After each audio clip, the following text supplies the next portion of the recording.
जय हिंद साथियों। आज के इस वीडियो में हम लोग बात करने जा रहे हैं पेंशन को लेकर के। तो जितने भी पेंशन धारी हैं उनके लिए एक बहुत बड़ी अपडेट है कि अगर आप इन कागजातों को करीब करीब 4 से 5 ऐसे कागजात हैं जिन कागजात को अगर आप नहीं लगाते हैं तो आपका पेंशन बंद कर दिया जाएगा। मैं सभी पेंशन धारियों से रिक्वेस्ट करूंगा, आग्रह करूंगा कि इस अपडेट को नजरअंदाज ना करें।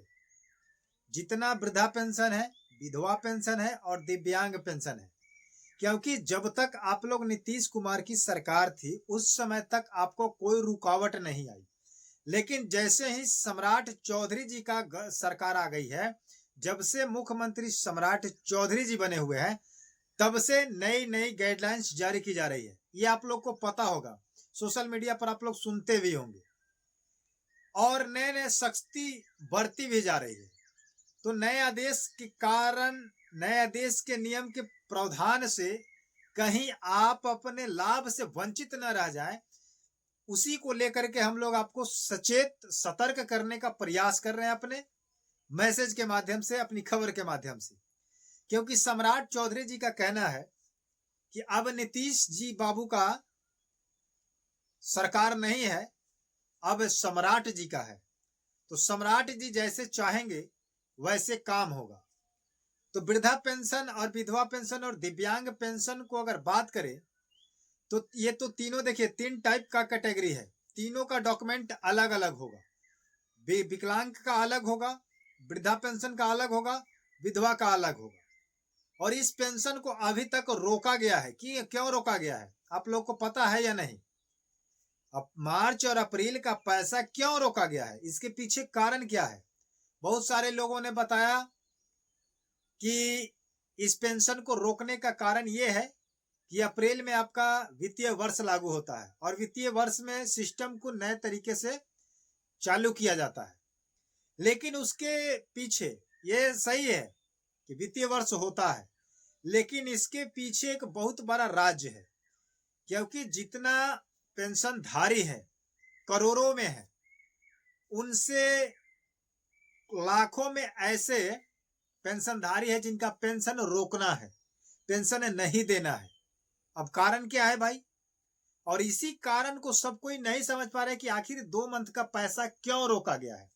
और इस 2 मंथ का पैसा सभी लोगों के खाते में नहीं जाएगा। ये कान खोल करके आप लोग सुन लीजिए कि जितना भी पहले पेंशनधारी थे, विधवा पेंशन, वृद्धा पेंशन, विकलांगता पेंशन, तो अगर आप सोचते होंगे कि मार्च और अप्रैल का पैसा हमें इकट्ठा 2200 रुपए मिल जाएगा, 1100 रुपए, तो आप गलत सोच रहे हैं। इसी पैसे रोकने के दौरान इसमें से छटैया किया जाएगा, समझे कि नहीं? जांच किया जाएगा और जांच के दौरान बहुत सारे लोगों को क्या किया जाएगा? पैसा बंद कर दिया जाएगा। और आने वाले समय में बहुत ऐसे लाभार्थी हैं जिनको पैसा नहीं दिया जाएगा। अगर ये 5-4 डॉक्यूमेंट अगर आप नहीं देते हैं, नहीं लगाते हैं, तो आपका पेंशन हमेशा हमेशा के लिए बंद कर दिया जाएगा। और आप जब इस कागजात को, इस डॉक्यूमेंट को अगर आप लागू कीजिएगा, जब दीजिएगा, तब जाकर के आपका पेंशन मिलेगा। तो चलिए उस 4 डॉक्यूमेंट, 5 डॉक्यूमेंट जो है, 4 से 5, उन डॉक्यूमेंट को हम लोग क्लियर कर लेते हैं।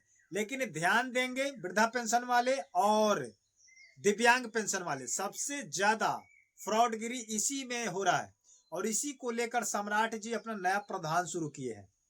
विधवा पेंशन को लेकर ज्यादा कोई दिक्कत नहीं है, क्योंकि विधवा का प्रमाणीकरण मात्र एक चीज दे दीजिएगा तो हो जाएगा।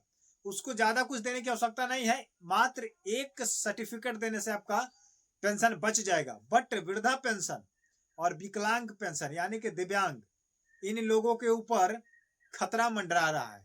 उस खतरे को कैसे टालिएगा और कैसे आप पैसा पाइएगा, चलिए ध्यान से सुनने का प्रयास करते हैं।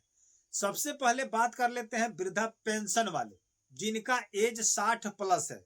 आप लोग को पता है कि जब 60 प्लस हो जाता है तब वृद्धा पेंशन बनता है। लेकिन जितने भी लोग आधार कार्ड से वृद्धा पेंशन को बनवाए हैं, बहुत ऐसे राज्य है, बहुत ऐसे जिले हैं जहां पर पैसा रोक दिया गया है आधार कार्ड को लेकर के। क्योंकि केंद्र सरकार ने इस अपडेट को भी जारी किया था बहुत पहले और अनेकों अलग अलग राज्य जो है वो भी अपना अपना स्टेटमेंट दे चुके हैं और स्पेशल बिहार बचा हुआ है। तो बिहार में सम्राट चौधरी इस नियम को लागू करने जा रहे हैं। आने वाले समय में आपको बहुत बड़ा दिक्कत आने वाली है। क्या दिक्कत आएगी? सबसे पहले इस बात को समझिए, आधार कार्ड से अगर आप पेंशन को ले रहे थे तो आधार कार्ड का आपका वेरिफिकेशन किया जाएगा कि आपका एज सही में सही है या गलत है, आप एज को बढ़वाए हैं या उतना ही है। उसके जांच के लिए ही आपसे सर्टिफिकेट मांगा जा रहा है। अब वो सर्टिफिकेट क्या है? अगर 60 प्लस व्यक्ति जितने भी हैं अगर पैसा ले रहे हैं तो उनको ये देना पड़ेगा। अगर आप पढ़े लिखे कम है तो 5वीं के सर्टिफिकेट देना पड़ेगा। उससे ज्यादा पढ़े लिखे हैं तो आपको 8वीं का सर्टिफिकेट देना पड़ेगा। अगर उससे ज्यादा पढ़े लिखे थे तो आपको मैट्रिक का सर्टिफिकेट देना है। अगर आप इन तीनों में से कोई पढ़े लिखे नहीं है तो आपको बर्थ सर्टिफिकेट देना पड़ेगा, यानी कि जन्म प्रमाण पत्र देना पड़ेगा। और इन 4 कागजात में से अगर कोई कागजात नहीं देते हैं तो आपका आधार कार्ड का जन्म तिथि फर्जी माना जाएगा और आपका पेंशन रोक दिया जाएगा। आ रही है बात समझ में? क्योंकि आधार कार्ड का जन्म तिथि अमान्य कर दिया जा रहा है, इसको नहीं माना जाएगा क्योंकि इसमें बढ़ घट सकता है। बट आपका सर्टिफिकेट में नहीं बढ़ता है न घटता है। सर्टिफिकेट जो बोर्ड बना करके आपको दे देती है उसमें स्पष्टता क्लियर रहता है। समझ गया कि नहीं? तो नई समस्या ये है कि जो पढ़े लिखे नहीं है वो बर्थ सर्टिफिकेट बना के देंगे, जो पढ़े लिखे हैं वो अपना सर्टिफिकेट देंगे। बट बर्थ सर्टिफिकेट बनवाने में भी प्रॉब्लम है क्योंकि एज अगर एक बार आपका ज्यादा हो जाता है, निकल जाता है, तो 60 के बाद एक ऐसा उम्र आ जाता है कि जन्म तिथि लोग नहीं बनाते हैं, उसके बाद तो मृत्यु तिथि बनाना पड़ता है। क्योंकि 60 के बाद 70, 72, 60, 65 के बाद तो लोग मरना स्टार्ट करते हैं, मर भी जाते हैं। नए सिरे में भी लोग मरते हैं, लेकिन हालांकि 60 के बाद तो मतलब चले जाना है, चौथापन चालू हो जाता है। तो जब मृत्यु सर्टिफिकेट बनाने का समय में अगर आपसे जन्म प्रमाण पत्र बनवाया जाए तो असंभव है, संभव नहीं है कि आप जन्म प्रमाण पत्र आसानी से बनवा लीजिएगा। बट इसके लिए क्या सूचना आएगा उस पर बातचीत किया जाएगा। अब बात कर लेते हैं विकलांगता को लेकर के। जिन व्यक्तियों का शरीर में अगर 40% अगर विकलांगता रहेगा उन्हीं को दिव्यांग पेंशन दिया जाएगा, अन्यथा नहीं दिया जाएगा। क्योंकि बहुत सारे ऐसे लोग हैं जो हॉस्पिटल के माध्यम से, किसी भी प्राइवेट या सरकारी हॉस्पिटल के माध्यम से कुछ खर्च करके, कुछ पैसे दे करके अपना विकलांग सर्टिफिकेट बना करके और लगा दिए हैं और वो पैसा ले रहे हैं और वो सही है, बढ़िया है, चल घूम फिर रहे हैं, काम कर रहे हैं, वर्क कर रहे हैं, बट एक फर्जी तरीके से क्या कर रहे हैं, पैसा ले रहे हैं। तो बहुत सारे ऐसे लोग हैं जो वृद्धा भी बन करके ले रहे हैं, गलत आधार कार्ड यूज करके वृद्धा पेंशन भी ले रहे हैं और विकलांगता का पेंशन भी ले रहे हैं। तो ऐसे में ही जांच करके इन लोगों को पैसा रोकना है। इसीलिए मार्च और अप्रैल का पैसा रुका हुआ है और आने वाले समय में मई जून में भी ये वेरिफिकेशन चालू रहेगा और आपका पैसा रुकेगा।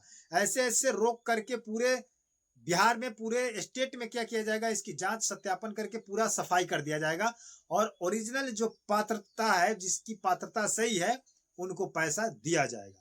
क्योंकि आपको पता है कि पैसा कम होने के कारण एक प्रेस प्रिंटिंग में छापा गया था कि 12,000 करोड़ लोन आरबीआई से लिया जा रहा है जो पेंशन दिया जाएगा। तो पेंशन अब ऐसे नहीं दिया जाएगा, पेंशन की वेरिफिकेशन करके ही दिया जाएगा। अब आने वाले समय में देखिए किसको किसको पेंशन मिलता है।